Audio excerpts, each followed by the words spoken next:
En France, l'inquiétude reste vive depuis la mort de Naël, un mineur tué par la police lors d'un contrôle routier. Après plusieurs nuits d'émeutes, l'heure semble être à l'accalmie et à un premier bilan. Les dégâts s'élèveraient à plus d'1 milliard d'euros selon les estimations. On estime qu'il y a environ 100 millions de dégâts liés aux voitures et aux bus, aux trams incendiés. On a grosso modo 200 millions de dégâts liés aux bâtiments publics qui ont été endommagés et de l'ordre de 400 millions de dégâts liés aux attaques sur les magasins, les centres commerciaux, les bureaux de tabac. Le secteur du tourisme pourrait aussi pâtir de la situation. Les vidéos d'émeutes ont effrayé les voyageurs et les hôteliers regrettent des annulations en plein début de saison prometteur. Chaque mois, grosso modo, les étrangers dépensent 5 milliards d'euros en France et donc ils ont une baisse de l'ordre de 10% des voyages des étrangers pourrait coûter environ 500 millions de pertes à l'industrie du tourisme en France.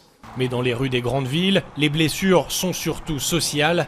Une semaine plus tard, pour certains jeunes croisés à Paris, la violence reste légitime.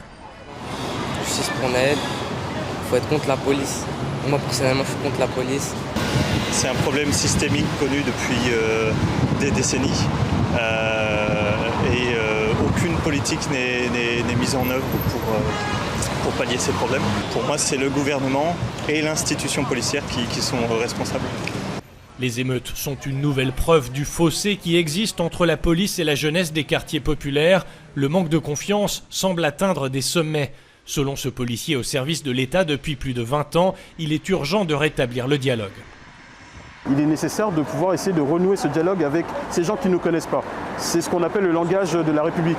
Si on s'attaque maintenant à des policiers, maintenant on s'attaque à des élus, et juste que ça peut prendre des proportions graves, c'est qu'il y a eu peut-être une faille au niveau de la communication de l'État. Il faut renforcer encore plus d'aller chercher ces jeunes, ces personnes qui ont été mis de côté, pour leur dire qu'ils ce sont aussi des enfants de la République et leur faire adhérer au message républicain, parce que c'est ce qui fait sens.